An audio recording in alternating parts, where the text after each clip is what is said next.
Okay, welcome back to Das Lab. Today we're going to be talking all about food dehydrating and specifically making jerky. In this case, it's going to be beef jerky.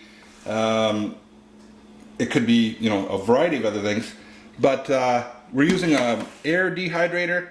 I've had this particular model for probably 20 years.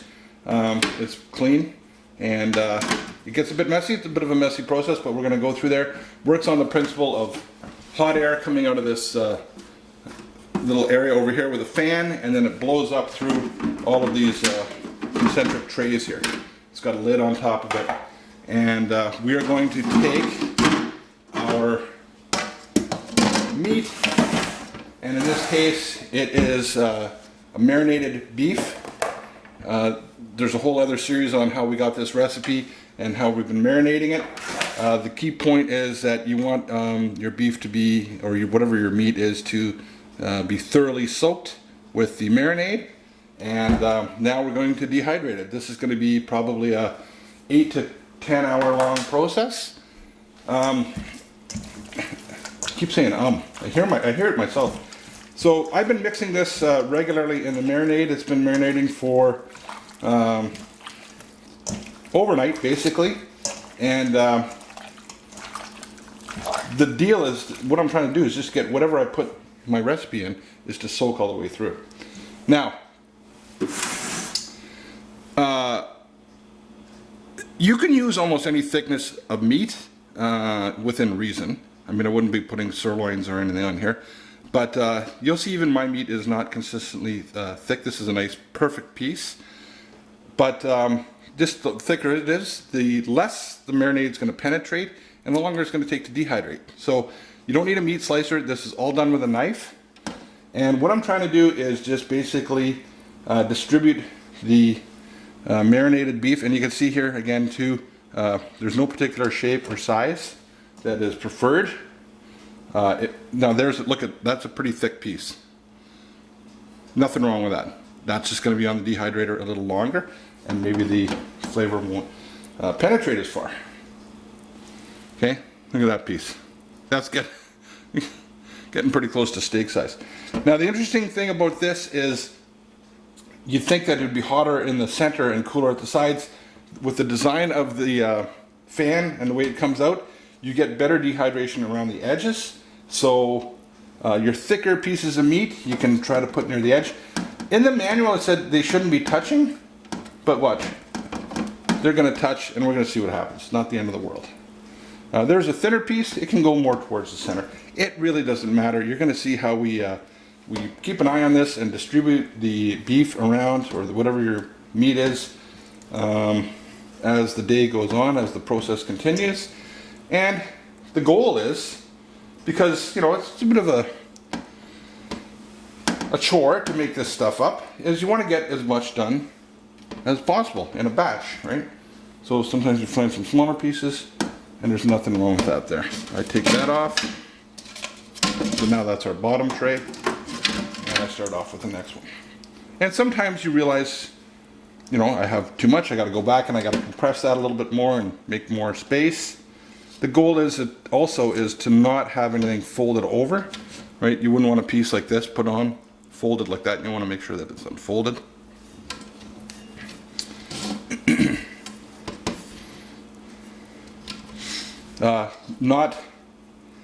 It's very low temperature. I mean, if this, I don't think it even gets as hot as a hairdryer. It's maybe, I don't know. I've never actually put a thermometer in it. Let's put it this way. I would feel totally safe, and this is up to you and your own level of comfort, and I'm not endorsing this by any means, but I would feel totally safe leaving this unattended. As far as it's not going to, it's not, in my opinion, a large fire risk. What it is in there, it's basically a resistor, and the resistor has current flowing through it, and we get heating of the resistor. Look at that piece. Okay? You can see where the tires ran into. Oh no, this is not raccoon. This is the this is beef. Look at that. You can still see where the jockey was whipping it. So, what have I done, you ask? I've done caribou, I've done bear, I've done moose, deer, I've done beef, of course, and what else have I done? Caribou. I don't think I've ever done elk. Never done any fowl. Never done any chicken or partridge or anything like that. Yeah, no partridge, no grouse, nothing like that. I'm not saying it wouldn't work. It's just not something I've ever tried. So you know, you get your own recipe and let it go. Let it go. Smells good. So you're going to see also too, hopefully, if you stick around, that we'll move this stuff around and condense these trays. As pieces become dried and cured and jerked, I will take them off and then redistribute it. So just because it started off on tray 1 here, or tray 4, whatever it is, doesn't mean that's where it's going to finish off at. And I got the next layer. And my final batch. One of the things that I've been trying to do is all the way along is making sure that sometimes you've had a piece sitting in there and through no fault of your own, it's been folded over the whole time and it never got the marinade, and you'll open it up and it'll be pink. Just give it a slap around in the marinade. Okay? And make sure it's got lots of juice on it and it will dry. That's why I'm doing this in the sink too, because just to try to keep the white base here as clean as possible. You'll maybe recall, or if you look at the videos, you'll see that one of the ingredients in this particular recipe is maple syrup. And maple syrup itself is sticky. Maple syrup that's been through a dehydrator is very sticky. Okay, so I've got this. So now I'm going to take a look and see, do I have anything? I don't think I had anything too dense. If let's say on tray 1, I had it all really packed tight together and they were touching, I may go back to tray 1 and just fill in some of the holes here. It is true that the higher up you go, the cooler it is, so we will get some drying in the lower layers before the upper layers, and that's okay. Throughout the day, about every 2 or 3 hours initially, we will come along and examine it and adjust as required. Okay, I'll see you in a little bit. Well, wait, hang on, what am I going to do now? What am I going to do now? First of all, I'm just going to rinse my hands a little bit here. And we're going to put the cover on and I'll get this going. And you can see and hear what it sounds like. Okay, I just moved this, somewhere out of the way because this is probably, like I said, 8, 10, 12 hours, depending on the thickness of your meat. You want it out of the way so that people aren't disturbing it and it's not bothering anybody. Keep in mind, this is going to make your whole house smell like beef jerky. It goes away. It's not a bad smell. If you have any vegetarians in the house, maybe they're not so happy about it. So by all means, you can do this out in the garage. Okay. There are vent holes along here. They need to be opened and whatnot. You wouldn't want to insulate it or anything like that, but I've done this out in the garage in the past. Not something you want to do in the summer. It will attract flies. So this comes on.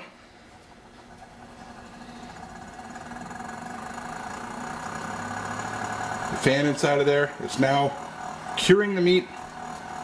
It's not really cooking it, it's drying it. Like I said, I can feel air coming out of here, a little wisp, a breath of air, and it may get to 70 degrees Celsius, maybe, I don't know what's that, 140 degrees Fahrenheit, something like that. I haven't really done the conversion. 150 Fahrenheit. So it's by no means super duper hot. And I would feel comfortable leaving at my house this sitting here on the counter and go to work or do whatever. You can over dry it, but we'll see what happens if we did that. Okay, I'll see you in a little bit when it's time to adjust it. All right, we're about 2 hours into the drying process. Let's take a look. No need to turn it off. You can if you want, but starting to get there, and that's the top tray. which is now going to be the bottom tray. Looking good. A little drier yet.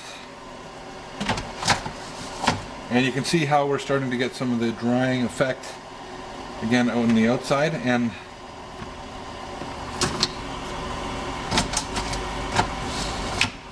okay, so you can see the difference between the top and the bottom. And remember, you know, didn't matter that they were touching. I forget where that was. They shrink. That's the whole key point there. And if you want, you can turn them over or whatnot. But so now the top rack becomes the bottom rack. And put it all back on.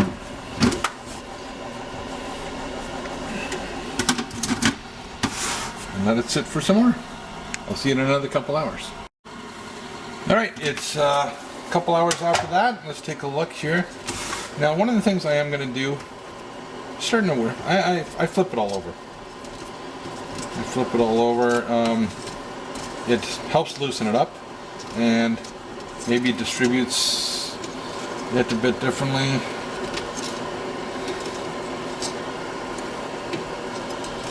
Okay, that's that layer. So now this is going to go back down to the bottom. You can see again, inside versus outside. It's okay, it'll all get done eventually. It's just not all going to be done at the same time.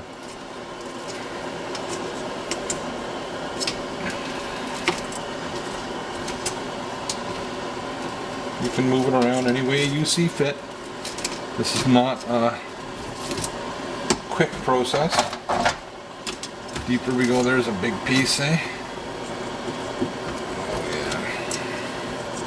And I can feel the stickiness from the maple syrup doing its job as far as making. That's really not working too good there.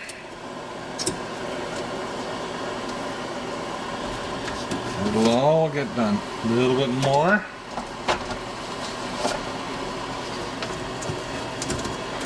Now, is there any harm in not filling it up completely? I don't think so. If you only had enough meat for 2 trays, 1 tray, spread it out. The manufacturer says no matter what you do, make sure you have all the trays on the rack. Don't run it with 2 or 3 trays on the rack. The thing is, you just don't have to fill up all the trays. And finally, one more down. We're getting close here. I mean, by close, I mean probably another 3 hours. And it's very, very flexible. So it's going to get pretty stiff when we're done with it. That's what she said.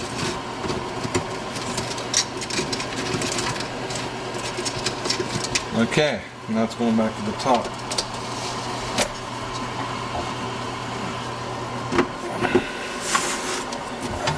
And see you again in a little bit. Okay, gang. Let's take a look.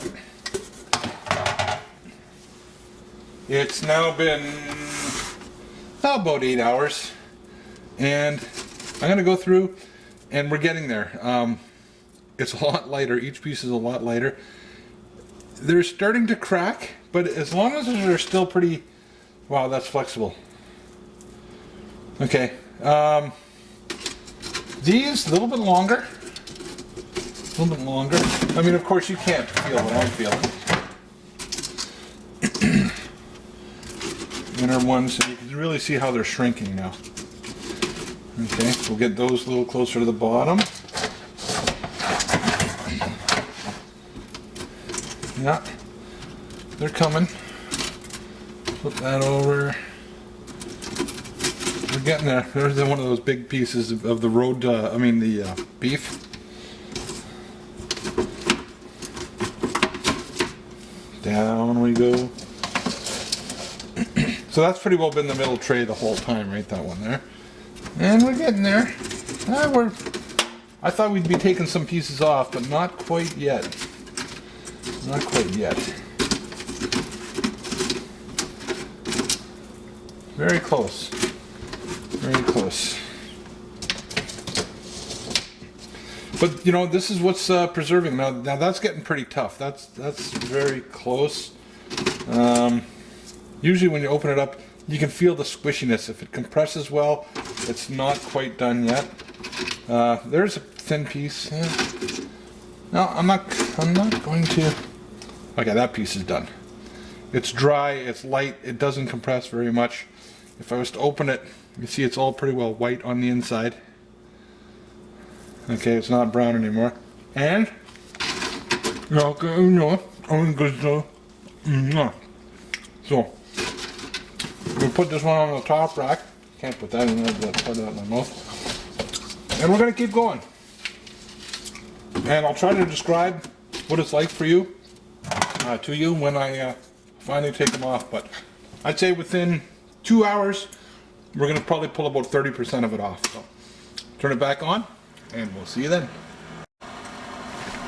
Okay, gang, it's a couple hours later, and let's just take a look. Turn off that noisy thing, and yeah, we're there, at least in some of these. They're pretty dry. Comes apart like that. Okay, there's a nice thick piece, so it's thin here. That's dry, and then you feel around there. Comes apart, white like that. Make sure your hands are clean. Now this piece is a bit soft. Okay, so I'm gonna put that aside. I will fix that up later. A little soft around the edges. Needs a little bit more. I don't know why that one is dry. That one's a little soft. That one's pretty good. That one's good. Moving down the trays, yeah, that big one there. That's good. That needs a bit more. You can see it's different. It looks shiny, still a bit wet. Very dry, thin and dry, thin and dry. Wet, very soft and mushy. That needs more. More. Thin, but needs more. It must have been closer to the center. So you just go around, and I mean, it's not going to hurt you if it's not completely dry. Now, the funny thing about this stuff is, guys, and I'll show you tomorrow, is it feels like dry, like a scab. I mean, let's face it, that's what it is, right? But for some reason, when you put this in a container and you put that in a fridge, something happens. It rehydrates, and it ends up getting that nice texture, like something you'd find in a bag in a grocery store. It rehydrates itself, or the moisture equalizes across all of them for some reason. So I'm going to just take these ones here, put them on that one, and you just experiment with it a little bit, and you'll find out that you know what works for you. Okay, so we're getting into some thicker pieces that were closer to the center. That's not bad.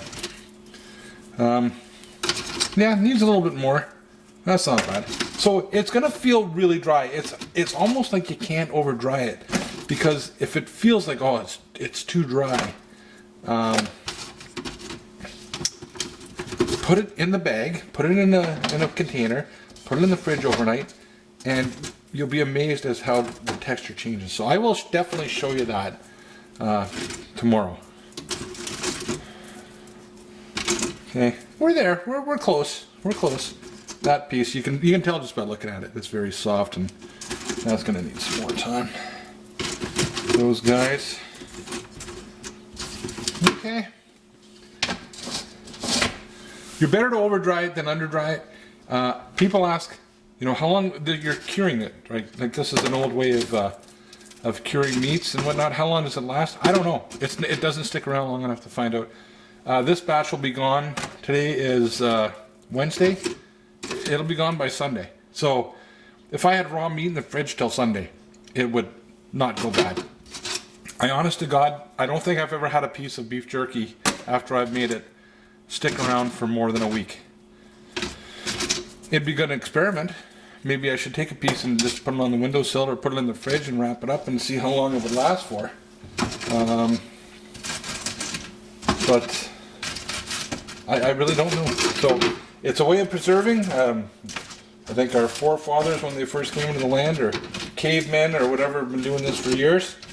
So what I'm doing now is I'm concentrating everything on the lower racks, because we know it's hotter there. I want this to be taken care of before I go to bed tonight, whatever time that is. And the manufacturer says run it with all of the trays on it, so I don't have anything in the first 3, and the bottom 2 have the beef jerky in them. So that's what we got so far. There's our yield. Would you like some more beef jerky? Okay.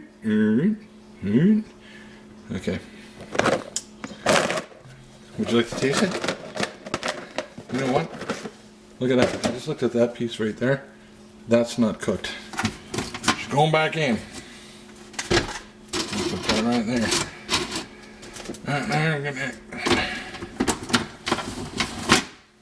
Okay, so I'll finish that off. I'll continue drying it, and then I'm going to put this in the fridge overnight, and I'll show you how it turns out in the morning. Okay, team, it's the next day, and this is what I'm talking about. Hopefully you can see that. See how there's condensation formed on the inside of that container? Okay. And what does that mean? Let's see on the lid here. Fair bit of condensation on the lid too. So it went in very dry, like bark off of a pine tree. Okay, but now it feels a little bit more sticky and moist. It's like the total amount of humidity kind of redistributes itself, or moisture, and it gets a little bit more moist after time. So that's after 12 hours. After a couple days in the fridge, you'll find that it gets a nice stickiness. That maple syrup comes out, and or whatever you have in there, and it kind of rehydrates itself, and it ends up looking more like what you have in your grocery store bags and all that stuff, the store-bought stuff. Except it doesn't taste anything like that. It tastes much, much better. Making your own homemade stuff, you know what's in there. Okay, other than that, except for the tasting, I wish I could share a piece with you, but you can't. So that's all I got for you right now. Have fun, be safe, and don't get any on you, but maybe get some in you.